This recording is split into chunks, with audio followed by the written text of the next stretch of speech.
Welcome back. How to overcome analysis paralysis, procrastination, and overthinking by the guilt free health coach. Now, someone said this, see if you can relate to it. I find myself wanting to do something like work on my art, build my portfolio, try a new hobby, and then I get paralyzed thinking about it and end up doing absolutely nothing the entire day. Any advice on how to actually do things? Click like if that's something you can relate to.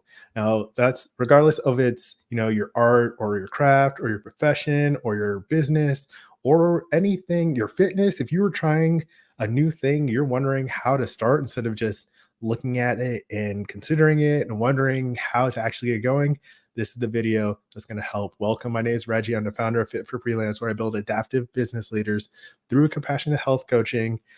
The guilt free framework, confidence, realistic focus, and accountability are the three keys to leading the healthy, fulfilling life of your dreams. So, the big thing that I responded to help this person, it depends on why you don't do the things. Now, procrastination can be from any number of factors. You're over analyzing things, you are overthinking, you're trying to figure it out. But let's take a look at the guilt free framework here: confidence, realistic focus, and accountability. So, that's what makes you an adaptive business leader, or helps you do whatever you intend to do, helps you take confident ownership of your path to freedom and fitness.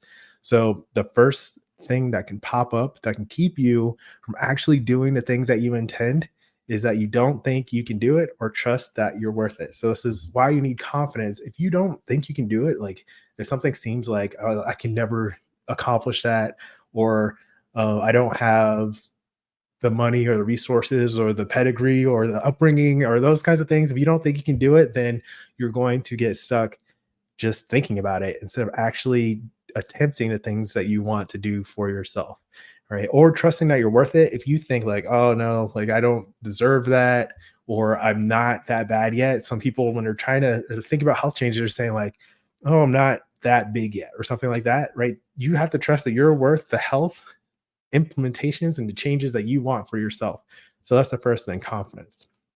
Second, you don't know exactly what to do.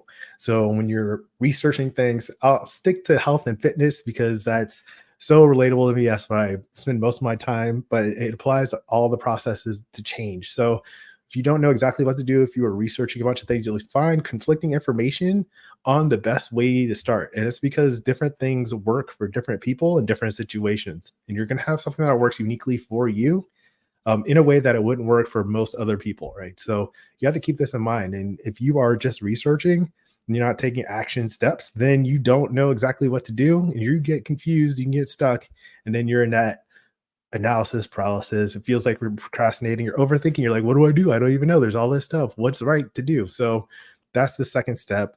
You don't know exactly what to do. The third thing, accountability slash a process for ownership. So either you can keep yourself accountable, you have a system for that, or you have someone checking in with you to help keep you accountable, maybe a team, maybe a group, maybe a coach, right? And these are things that can help you follow through. So even if you have a perfect plan, if you don't actually execute the plan to follow through, then you're not going to get any results from the actions of that plan because you haven't taken them. So following through, accountability is crucial to taking ownership of that. So that's what in between on this Venn diagram, if you look, like if you have confidence and realistic focus, and you'll be engaged in the process, but you won't have the accountability to actually do it. Similarly, if you have realistic focus and accountability, you'll be very structured, but then you'll doubt yourself and then you'll fall off and you'll wonder if something's wrong with you, right? You get stuck like that. Or if you have confidence, you can do something and you have a system for accountability, you'll be ready. But then if you don't have realistic focus, you'll be kind of guessing what you have to do or what's the best approach to take. And so that's kind of like your New Year's resolution is like, yeah, I'll try anything, but then you don't really know if it's realistic. And then when you find out it's not, then you feel bad that it doesn't work out how you intended. So this guilt-free framework is really helpful to consider what part of your process needs a little bit of help, a little bit more support that, you know, will help you decide or notice what's causing you to procrastinate, what's causing you to overthink, and what's holding you back from taking confident ownership of your path to freedom and fitness. Overall, it feels like uncertainty, right? Click like if that's what you like. Oh, yeah, I just don't know. I don't know if I can do it. So I feel uncertain. So another thing that can play into that sense of uncertainty is perfectionism. I've talked about this in a few videos, and a lot of times people will get into this mindset is because they don't want to feel bad for trying and sucking at something. So you don't even try because it's an exposure, it's like a vulnerability. You don't want to feel weak. You don't want to feel like, you don't want people to make fun of you for whatever reason they would do that. I mean, I guess people are mean, that does happen, but like there's lots of things that go into this perfectionism mindset that can cause you to get stuck and cause you to think too much and not actually take any steps that you can actually um, change or adapt or improve to taking ownership of what you want to do. All right. I've made a video on this. The real reason you're a perfectionist, guilt-free health coach. I'll put a link to that below. And another thing to remember is that you want to give yourself permission to explore and make mistakes. That's probably the biggest part of the guilt-free framework is when you are exploring things, you can give yourself permission to try and potentially fail. But the thing is, you're taking steps and actions towards doing what is right for you, what you know is right for you, or what you think could improve your quality of life.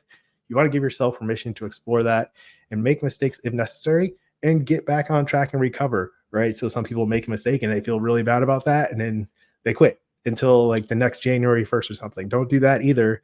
Just keep practicing. Like I always say, that's how you get going on the right track for yourself. I'll put in the link to another video, Start with Courage to Build Confidence. That's where I go a little bit more in depth on the difference between courage and confidence, being able to take those steps with courage, not really knowing how they're going to work out. That can really make all the difference. All right. Another tip I have for you, make it super easy to start or try what you're intending. Take out all the barriers, make it easy, lay your clothes out if you're going to start running, right? That way you don't have to go digging through shelves in the dark and being all tired, right? Just make it easy to start what you're intending. And then I made another video where you kind of get everything set up so you can do just 5 minutes just to get started, just to take that first action to see what's possible for you.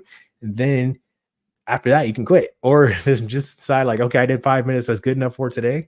But that 5 minute rule can help too. I'll put a link in the video at the end so you can watch that next. Now, if you are watching a lot of my videos and this content where I'm breaking down this process and framework, you're trying to put things together. I'm trying to show you, but at the same time, if you have the whole process all at once and you are locked in, you've invested into the value of your change, then you're going to get better results. Don't use YouTube videos to overanalyze or procrastinate or overthink. Actually take the actions to do the things that will help you lead a healthy, fulfilling life of your dreams. So check out the links below. I have a group coaching format. I have the one-on-one VIP coaching. You can just download it and do it yourself if you want. So stop trying to, overthink things. Start taking confident ownership of your path and then keep practicing when you do that. So that's linked below. All right. So leave a comment. Let me know if this helps you overcome your analysis, paralysis, procrastination, and overthinking, because it doesn't have to be like that. You can do something different. All right. Next, you can watch How to Stop Procrastinating and Start Working in 5 minutes. I'll put that right here. So that's today's message. As always, keep practicing. Peace.